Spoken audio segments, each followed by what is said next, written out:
Hi, everyone. This is Rico Figliolini, host of Peachtree Corners Life. And I have a great guest today. We're going to be discussing a lot of things here regarding residential mixed use, the moratorium that recently ended on that development. Shaun Adams is with me today. Hey, Shaun. Thanks for being with me. Hey, how are you? Good, good.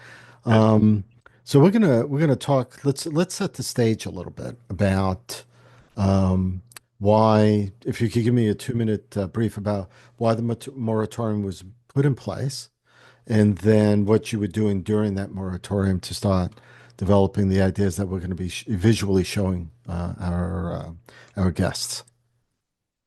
Sure thing. So back in May, we put the moratorium in place on May 3rd. And one of the reasons that led to that is we were starting to see, from the marketplace, a lot of properties in our central business district come online for sale. Office was, not in great shape. So they were looking to redevelop sites in a way that didn't necessarily align with what we felt our long-term vision of the central business district was. And when you look at the central business district, it's a big piece of all of our office parks, including Tech Park and some of our retail nodes. And having one policy, if you will, that covered that whole area, seemed to be a little broader than what we were ultimately looking for. And so we pressed pause, moratorium, and started working on the small area plan, which has now gotten to the point where we heard in Planning Commission a couple weeks ago, November 12th, and it's set to go before council on December 17th. And through that process, we've held a couple of focus groups with brokers and owners, office owners in the central business district. We had a public engagement meeting. I've had some one-on-one conversations with members of the public who have reached out to me as well and provided feedback. And so we've taken all of that, and we actually, as a byproduct of that, we had a couple of themes that came out of those engagement sessions that spoke to more placemaking opportunities or amenitizing the tech park central business district area, Mhm. kind of taking it from an 8-hour day to a 16-hour day type of thought process. More gathering space where we could, Right. better mix of housing stock within the area. And so, we also turned around and did a asset inventory, as I call it, where we put eyes on every commercial building in the central business district.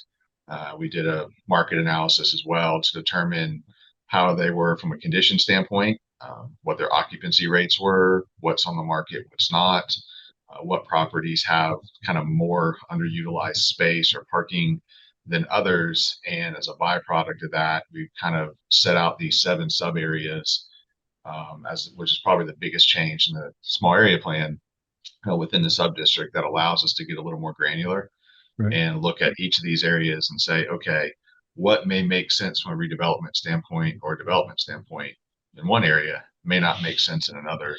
So how can we take all this information that the public and the experts have given us and mix it around and come out with all of that. So I have 7 sub areas within the central business district that will be presenting to council. And the moratorium was placed on the central business district area. So no one could apply for rezoning within that 6 month period that ended um, November 3rd, right?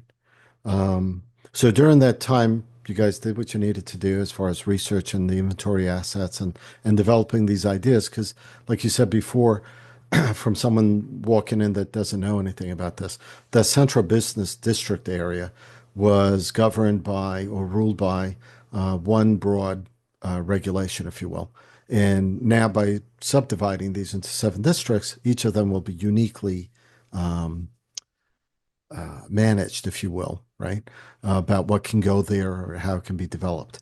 Um, so now that it ended November 3rd, and City Council is going to be seeing this December 17th as the last public hearing, if you will, before it's voted on. When would it take effect? So, and remember, the small area plan is essentially going to be an addendum to the 2045 comp plan, so it'll be baked up under that. And once they vote on it in December, it's being voted on to be adopted as a part of our comp plan. So to essentially take effect right away. It is a policy document. It's not a law document, and so it's one of the things that we try to help people know is that the comprehensive plan is meant to guide our 10 to 20 year vision of how we see the city progressing, and some of that is proactive in nature, and some of it is obviously defensive in nature. But this will plug right into that and allow us as staff, when projects come through right away, we'll be able to point to this. If it's a project that comes in a central business district, we will immediately be able to point to this once council votes on it and says, hey, you know, this is kind of how we view this area in this project. Right. And the comp plan gets reviewed every, was it every 5 years, I guess? It's, Um, it's every 5 years for an update. The reality of the process for us is it feels like every 3 to 4 where you get started on it. right, right. That's true because by the time you finish public hearings and all that, I mean, it takes a while. So like you said, I mean, this is a guide, right? So what may be on there at least allows the city and developers to know exactly what's expected, what's going on. But it does give you that leeway to be able to adjust as you go. City council votes on it, planning commission votes on it. So it's it's a process, right? Public hearings are done. So it's not like all of a sudden something shows up that might be different from what would be on there all of a sudden, because it has to still go through the process of public hearings and all that. Um, we were talking before we started this. I mean, it was interesting to me that a certain, maybe you want to pull up the map and we can start with that.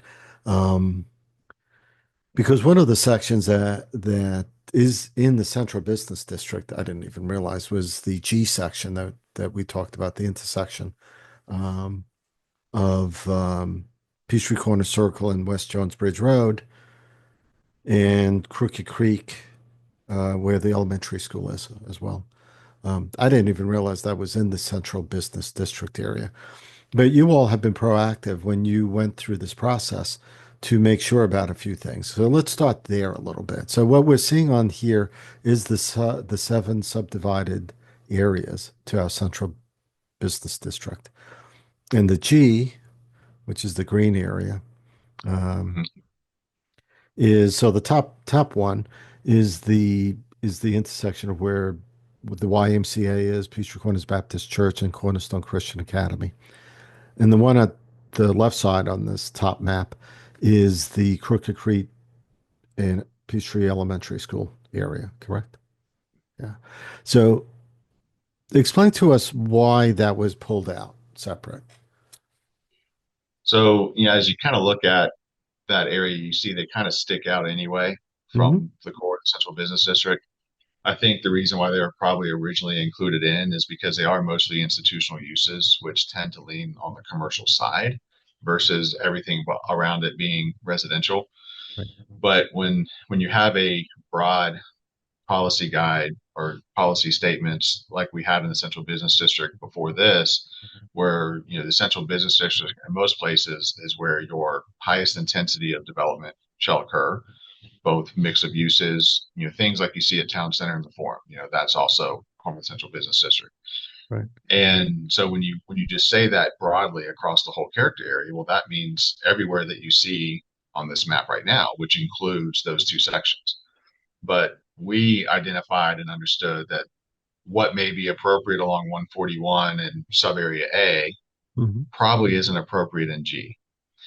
And so we wanted to try to carve that out for, a couple reasons. And, one is for the community to understand that we recognize there's a difference and what might be able to go there, but also for developers to know that, while it's in the central business district, the athletic fields and parking lot of PCBC probably isn't the place for, an intense development. And so what our this is called the suburban transition sub area is what G is, and the way we articulate it is that it's the idea is that it will maintain its existing institutional character with the schools and the churches and the YMCA there.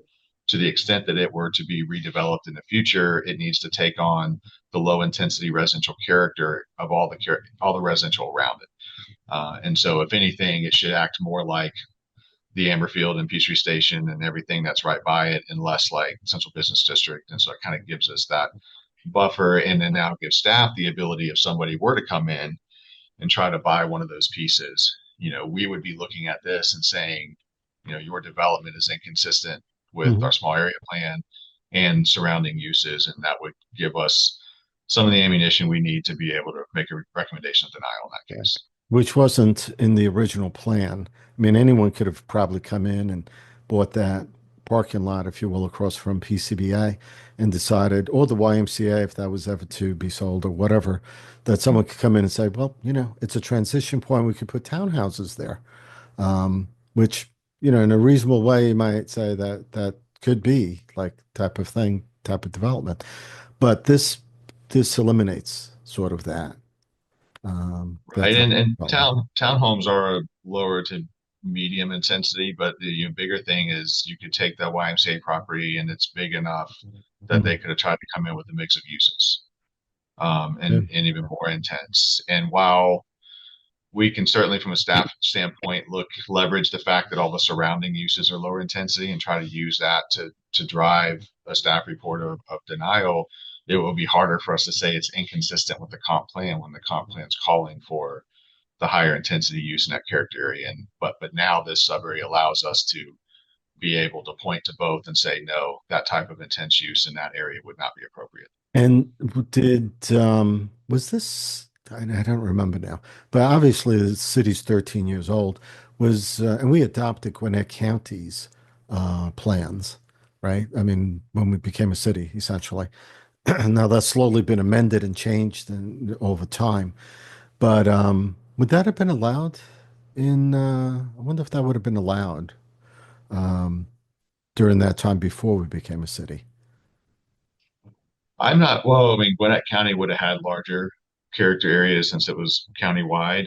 Yeah, They would have certainly looked at this area along 141 and had more of a commercial node for it, would be my guess. yeah. So we would have done our own comp plan before this to kind of have character areas specific to the city. But a Mhm. lot of times, what happens, as you see here, is this is the core of our commercial and retail district, and so that, and then everything above it is residential. And but now, as we start to grow and develop, you know, and you start to see some of these properties in the market kind of change Yeah. from what it was in the 80s and 90s, then now that becomes more at risk today than 20 years ago when mixed use wasn't really a thing. Yeah. So cities being proactive by doing this, obviously, and subdividing this makes sense to me too, as well. As we were discussing before we started. Um, tell everyone what the darkened areas are. They should know from the map, but like the Forum, Town Center, I guess Dick's Sporting Goods is on the south end, along with where the Chick-fil-A is. That those areas, and they're darkened because why? So they're darkened for a couple of reasons. One, that's really our retail entertainment sections right there, which, from my perspective, really isn't the same as the rest of the central business district, which is office focused. Yeah. But also, as we kind of talked before, the comp plan gets updated about every, 4 to 5 years. These two areas here, our town center and the forum, they're pretty much from a redevelopment standpoint, they are what they are. They're either in process or already built out. There's not a lot of potential for change. Really, I'd say the only property grayed out would be the Ingalls. Mm. But whether that's something that would ever change in 5 years or not, we don't know. I mean, it's a stable shopping center that's leased up right now. Um, and so, there hasn't been anything of recent note to indicate that it would be different, but it is probably the only property in that area that doesn't have that post 2000 design to it. Right. And the same thing at the bottom with Target, Dick's Sporting Goods, the LA Fitness Plaza. That's a retail node that's not likely to change in the next 5 years. And so, what I would posit to you is that the next comp plan update, if anything, I could see those becoming a different character area potentially than the central business district. But in order to kind of fully flesh that out now, it would have taken another full blown update. And so we wanted to focus on the areas that were ripe for potential redevelopment within the next 4 to 5 years, like what's likely to change.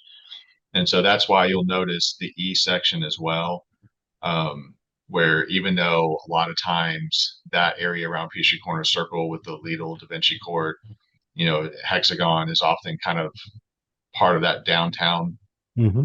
focus.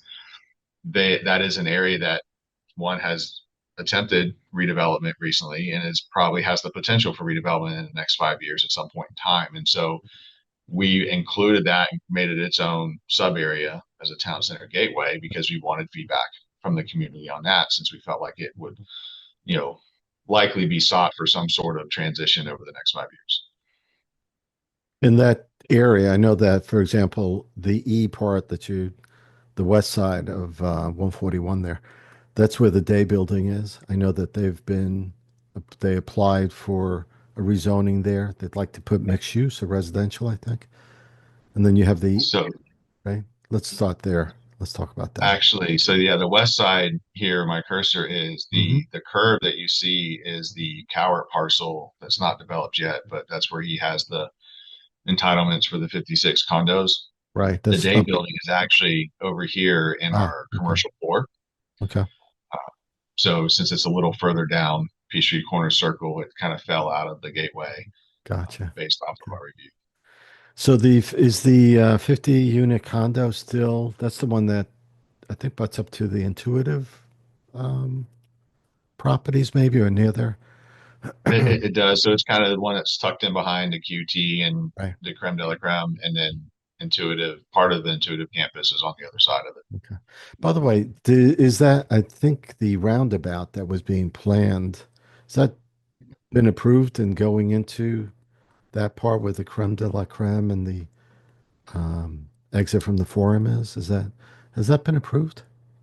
I believe that kind of falls more on my public works side. I believe it's in Okay. design, but I'm going to leave that for Brian and Greg to speak more clearly to it. Right. But Right. I mean, I believe it is still in play, but it would be aligned with the creme Okay. access point is where All that right. is has been discussed to be slated.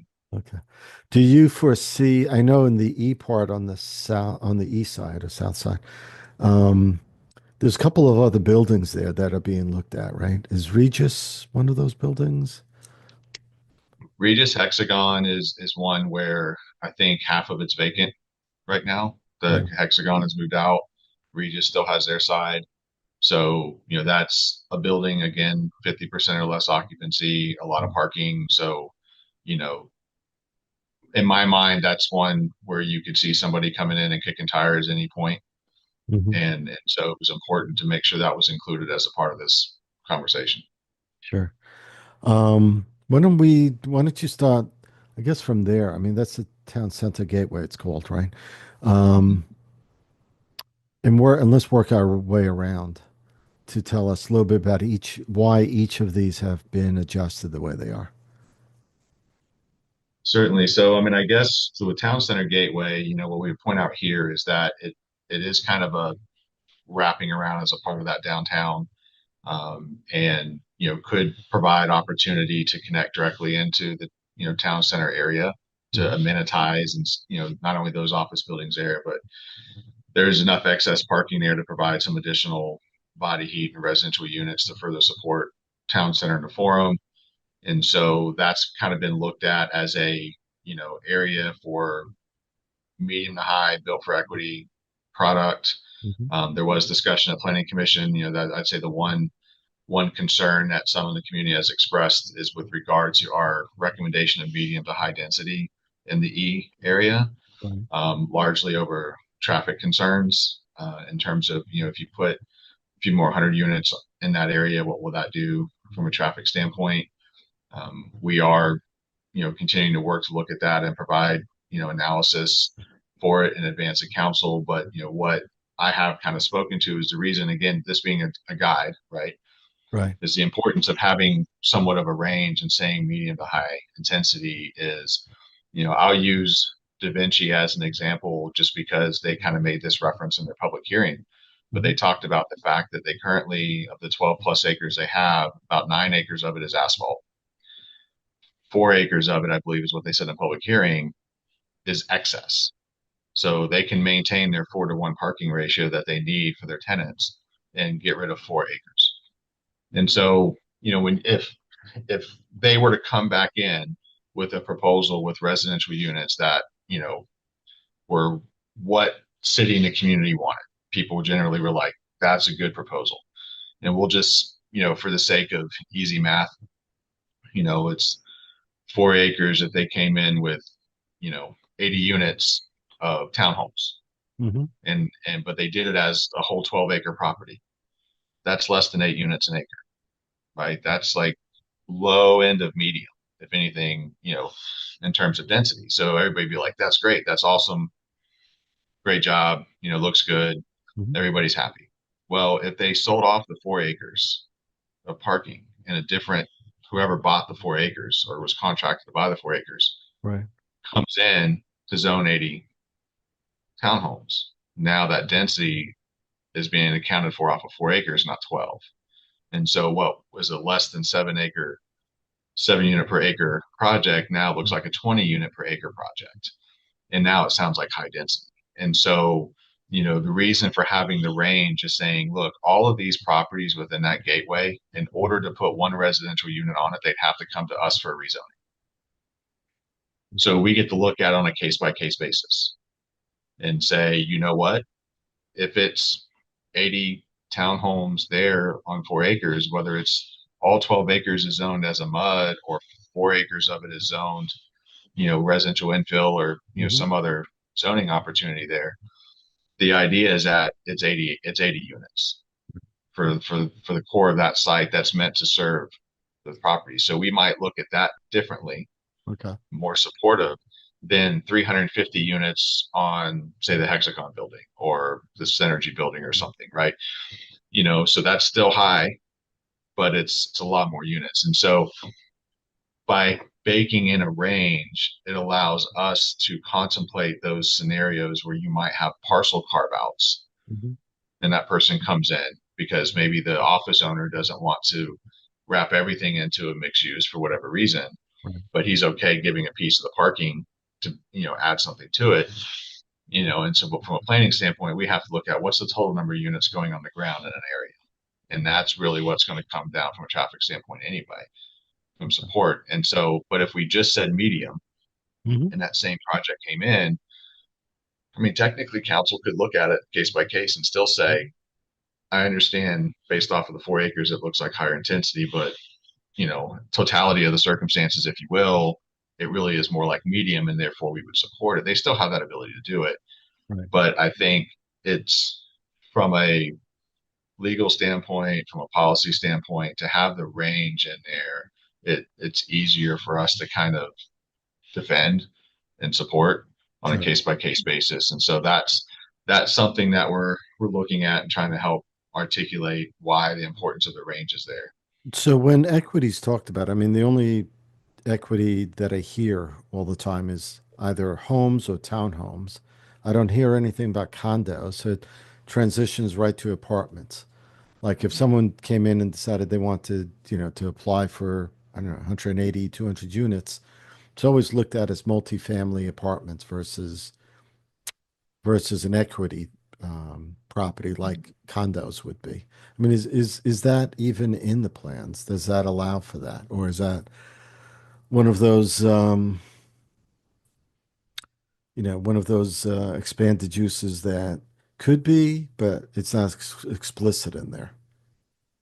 Well, so one of the changes we made as well is instead of trying to speak to known housing product types, we spoke to intensity of the residential use. So low to medium, medium to high density. And the reason why is, I think we are at a point where the residential housing community is trying to shift to find more creative housing product types to help address, the fact that we have less land to develop Yeah. on, Yeah. the need for more attainable price points for housing. Hmm. People, not everybody wants 5.4 in a door, and there's not opportunity to build it in most places anymore. And so, where do our empty nesters want to go if they want to own but downsize? Right. And so, we're starting to see stacked townhome options where it looks like a townhome, but it's 2 units stacked on top of each other. They each have a garage. They still have that indoor parking, but they have flat level living once they get there.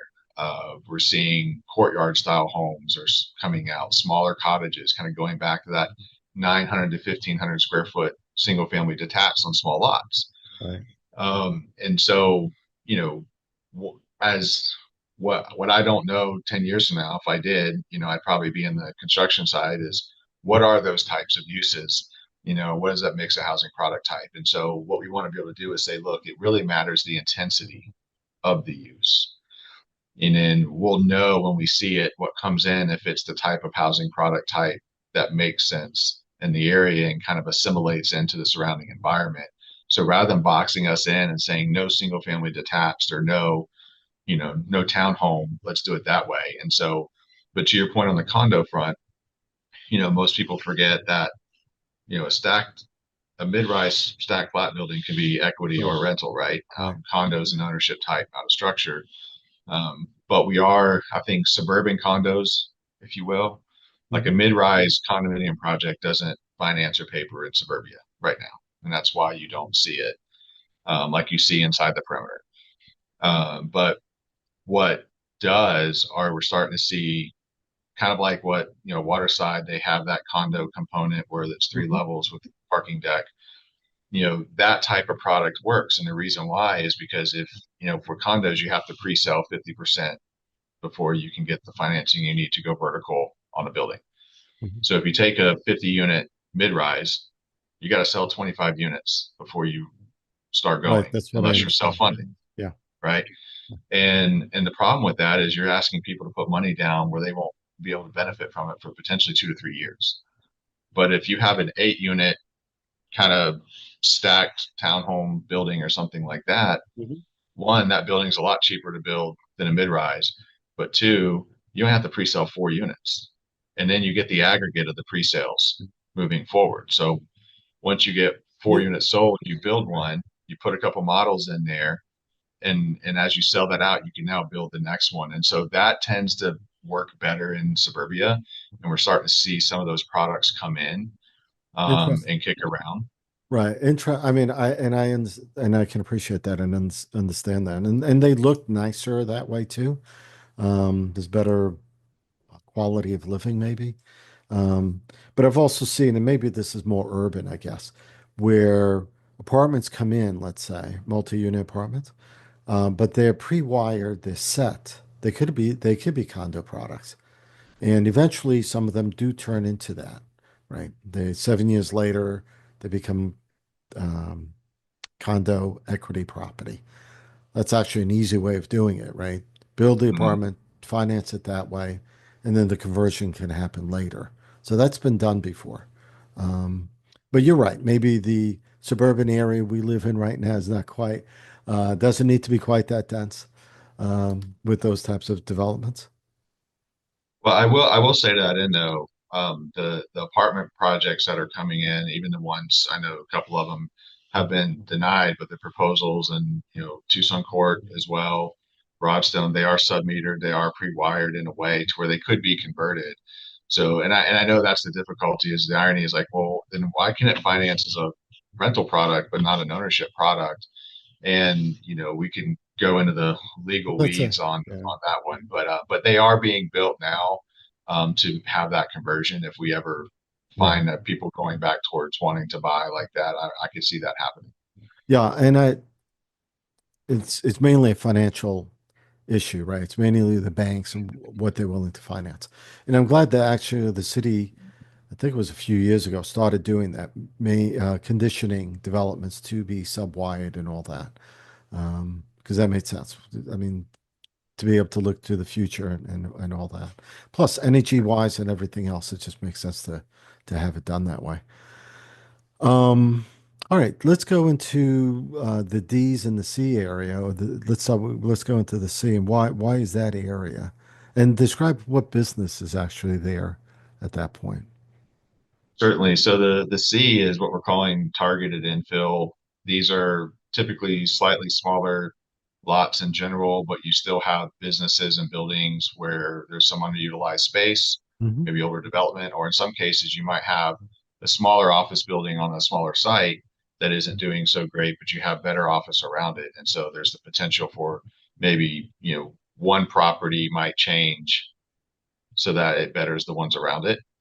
And so with the targeted infill, what we're really looking at here is some of that medium. In some cases, you might say higher density, but again, because it's a smaller lot, so we're not talking a lot of units, but it might be, more in that 10 to 15 unit range, or 15 to 20 unit per acre range, but still maybe only 80 to 100, 150 units, something like that. Okay. But the idea behind it is it needs to be something that's meant to kind of help stand up and support existing and surrounding office. So we're still focusing on that goal. Some of the areas you see here, so down here at the Yeah. bottom is 20 and 22 Tech Park South. It's Hmm. already zoned as a mixed use. And then that spur right across from it is the Isaacson one that just came through, which is the office to condo conversion for 13 Right. units. So again, this right here is an example of where this office was sacrificed, but around it, these office buildings here are much better performing, better condition, doing well. And so by adding some residential here right on PIB, kind of in the gateway in, it's going to now help support some of what is around this. And so that's kind of the idea.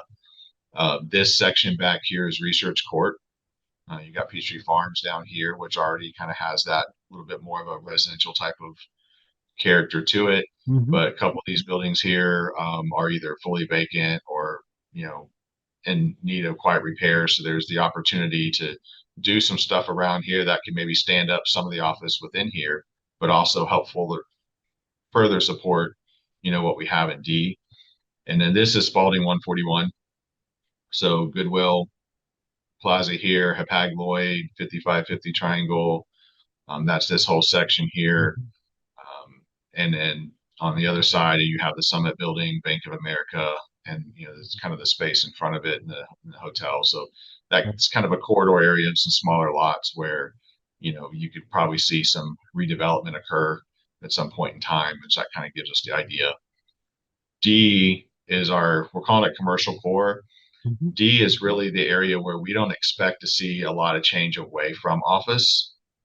A lot of the office and flex space or what have you in that area is doing well or conditioned well, so we don't see substantive change. Obviously most of this area up here is intuitive. um, the flex office space here, 5250 and 5390, is leasing up well. It's performing. And so here what we say is any redevelopment here is going to be accessory in nature to the existing and surrounding office. So much lower intensity if it's residential.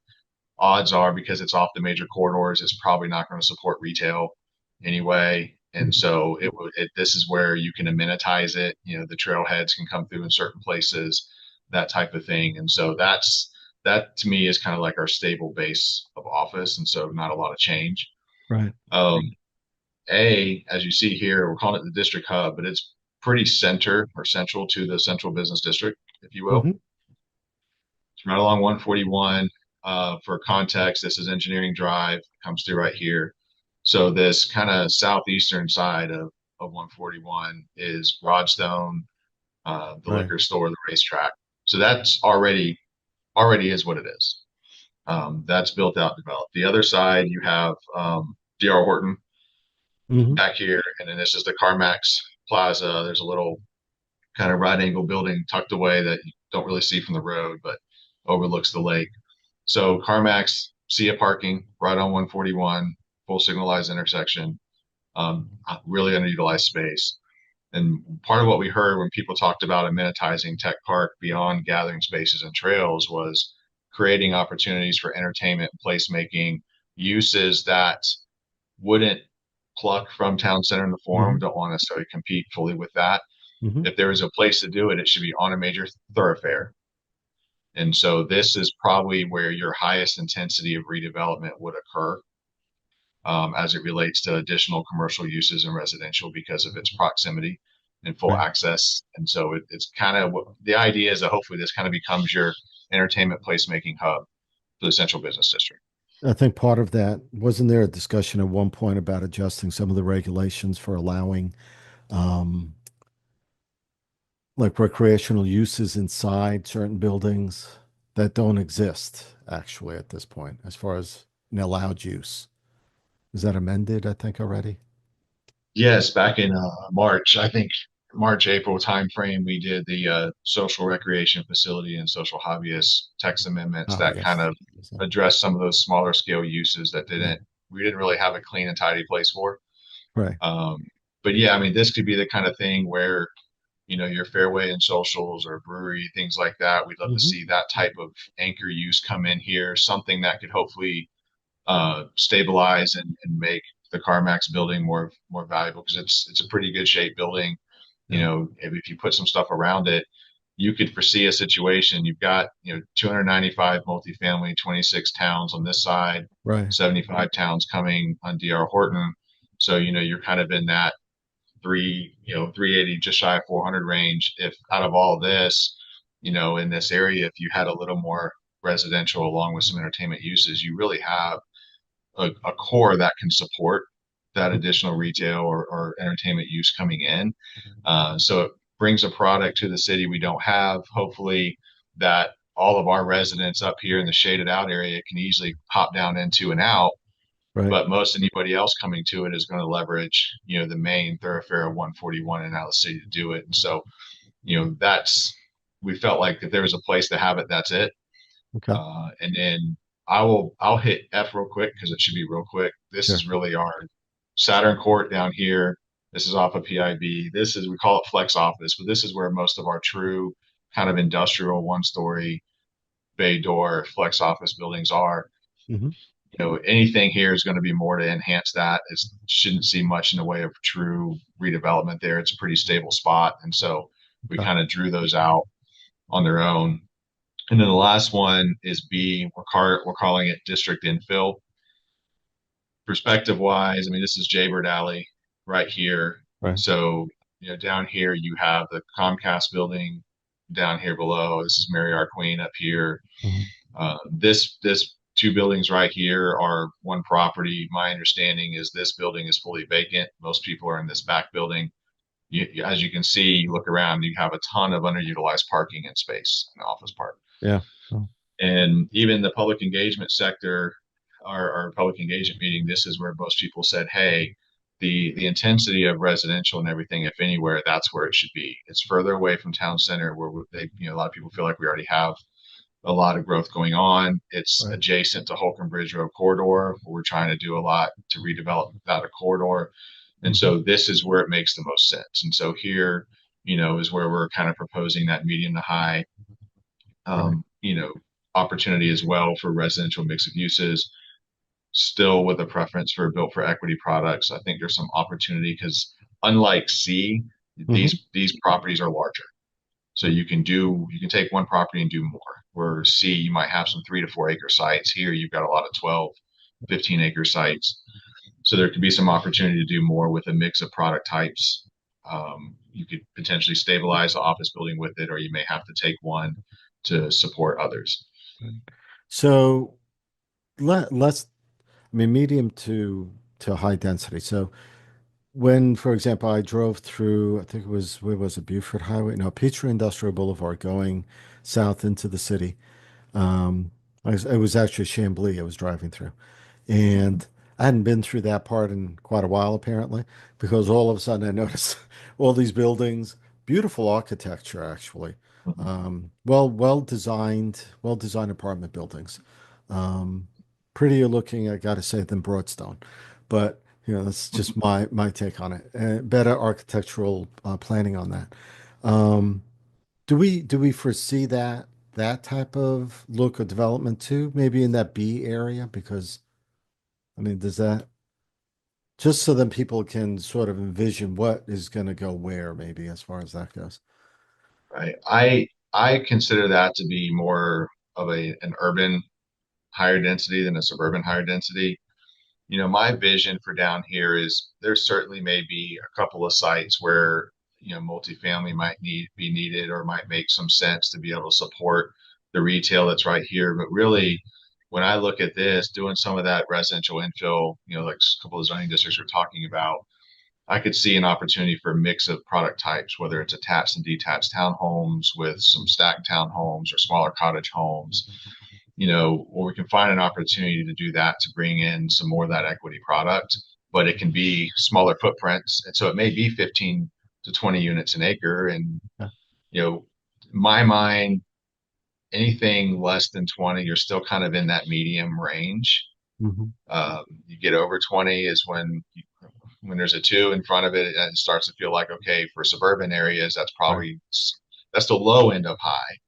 When you get like the Chamblee area, they're probably 40, 50, 60 units an acre is what Yes. you're Yeah. probably seeing there. Yes, for sure. Um, I don't foresee that, our even our current regional, or I say regional, but our current mixed use ordinance that we have, even with all the bonus density you can get, Mhm. caps it at 45 Okay. and 32 is the base. And so I don't foresee it being Chamblee-esque, if you will.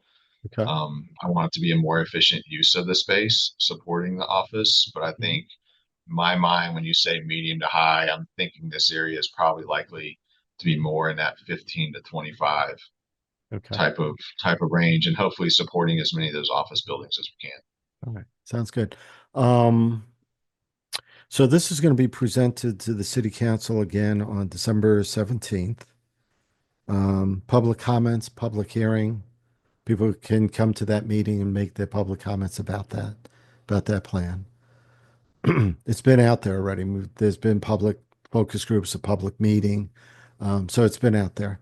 Just for those people that might look at this, listen to this, and say, I didn't know about it, but it's been out there. It's been advertised. It's been ad nauseum with being out there.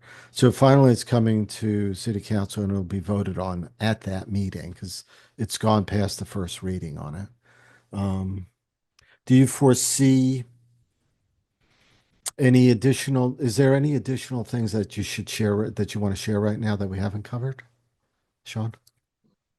As far as the plan, no, I mean, I think it's pretty well out there. I mean, this is to me, the biggest change is what the sub areas are allowing us to do. I mean, other than stating that, we've got a couple of, zoning districts in the works as a byproduct of this so that we can fully implement the plan. But outside of that, we haven't had, I mean, we do have two applications in for December Planning Commission, but they're not really specific to these changes. So we haven't had that rush, even though the moratorium ended on November 3rd, Okay. of people coming in.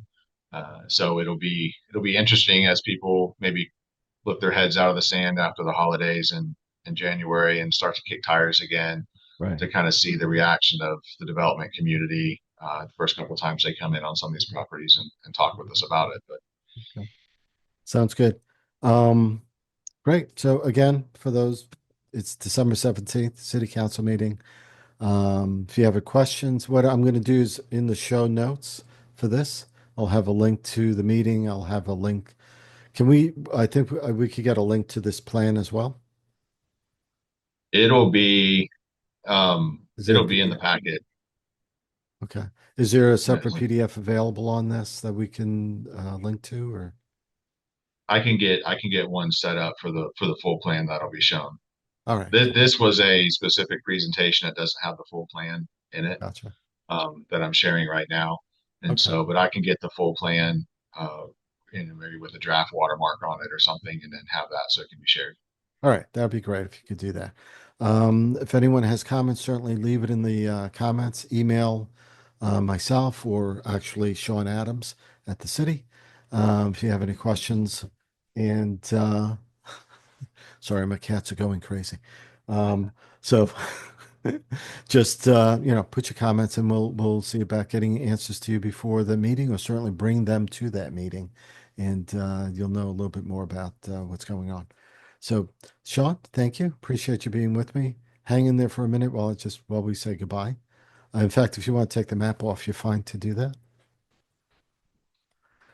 Um, Everyone else, thank you again. This is Peachtree Corners Life. My name is Rico Figliolini, host of this and publisher of Peachtree Corners Magazine in Southwest, Gwinnett Magazine, and Shaun Adams here. Well, give me your title again, Shaun, because I should remember that, but Community Development Director. there you go. So tell us all what you think. Give us some feedback in the comments. We'll look forward to the next episode of this podcast when we talk to Shaun again and likely Brian Johnson, the city manager, and we'll get more information about what's going on. It's going to be a lot going on in 2025, that's for sure. So thanks again. Hang in there.